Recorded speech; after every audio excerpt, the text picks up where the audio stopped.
Well, I'm sure that we all simultaneously carpet bombed our pants with when we heard about the news of Kodak's semi-uncertain future. While their follow-up letter did give us a certain sense of respite, it was an interesting thought experiment nonetheless.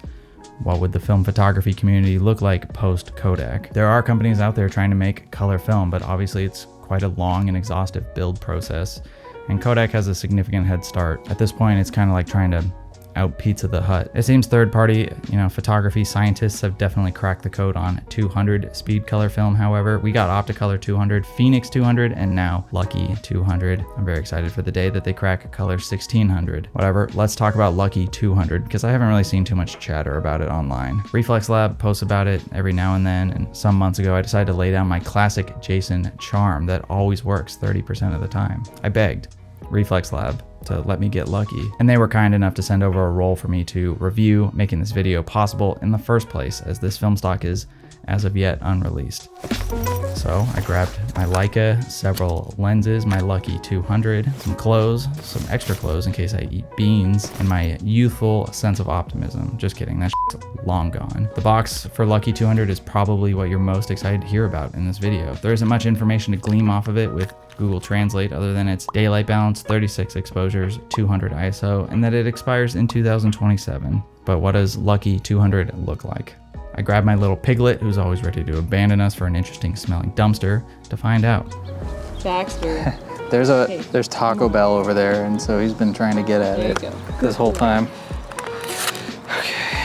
Anyway, out of breath because I too wanted Taco Bell, I loaded up the M6 perfectly on the first try.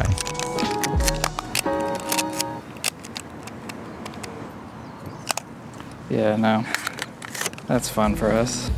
This is a daylight balanced film, so f it, let's do at least one thing by the book on this channel and shoot it in daylight.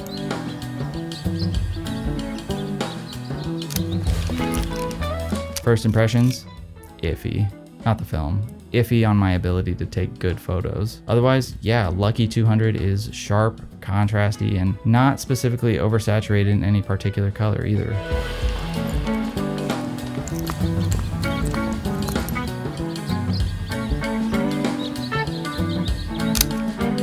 It's got grain, but it's not out of control, and really only ever gets muddy in the shadows. These were all camera scanned and inverted with Negative Lab Pro on the soft profile. I will say right off the bat, this stock wants to lean purple so goddamn badly. Emphasis on lean. A quick bit of white balance magic and it sits in, though sometimes as a result shadows can go pretty green, more than like, I don't know, trench foot.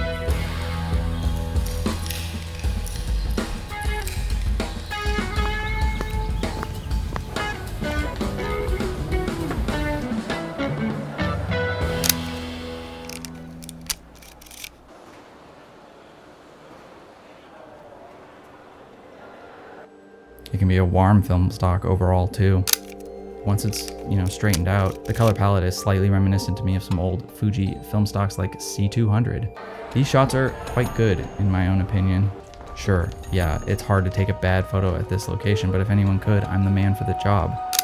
But yeah, I mean, look at that pop of color on this shot. It's pretty good. 200 ISO isn't what I'd call a low light beast, but it's workable in most cases, especially if you have a lens that drops down to f1.2 indoors. And yes, that is a flex, because I have nothing else going for me at the moment.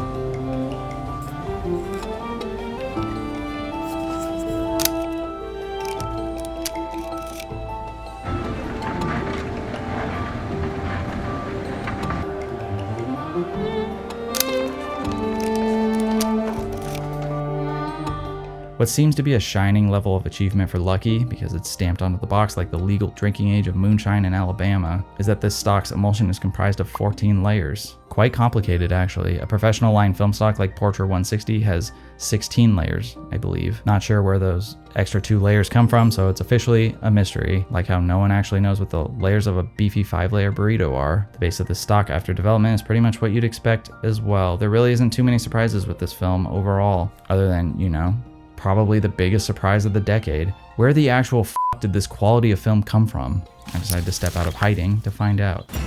If you've been following the Phoenix project from Harman, you know that constructing a stable color emulsion is very tricky. Making color negative film supposedly requires over 110 raw materials to mix together into what I can only assume is a huge gurgling vat, which is basically how Batman villains are created, so that should make things interesting. However, Lucky has, I guess, been in the game before, though it's been some years. Back in the early 2000s, the parent company China Lucky Group produced 100, 200, and 400 ISO color variants with, I guess, some level of partnership with Kodak, a professional partnership. They weren't selling, $40 socks. Eventually, I guess the low demand from that, dumb digital camera craze in the 2000s caught up and they ceased operations on photographic film around 2012.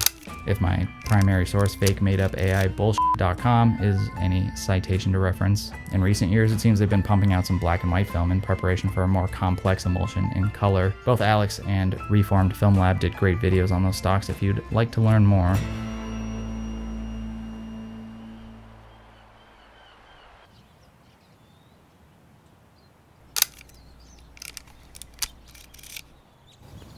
But someone on the inside has been booting up the color machines and cooking again. I would assume it's based off their old formula for Lucky Color 200, just with an oil change, new brakes, new blinker fluid, new modern materials and technology. But honestly, I don't know. I wasn't in that room when they were doing all this crazy ass shit, you know what I mean?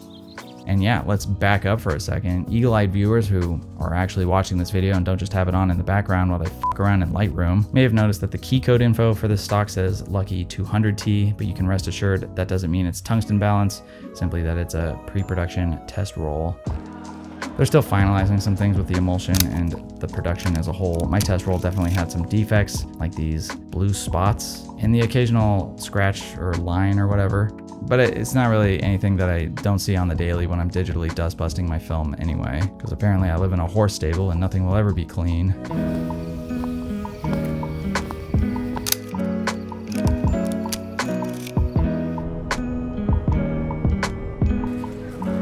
Anyway, out there watching Baxter's ancestors do their thing and wondering where, evolution went so wrong for the boy.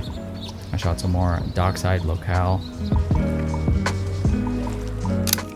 Lucky 200 overall has good, friendly latitude. Here's a stress test, backlit out the ass. This image is a complete latitude nightmare for any film manufacturer, but Lucky 200 stays cool and calm in the cockpit and holds on to detail well, all things considered. There is some thin and I'd say basically unnoticeable halation in extreme situations like this. You literally can't avoid it on any film stock unless you're Ektachrome for some reason. But Lucky 200 clearly has some sort of anti-halation layer, which only lends even more credence to the fact that this is a very advanced film stock built upon legacy knowledge within the company, and I couldn't be happier it's here.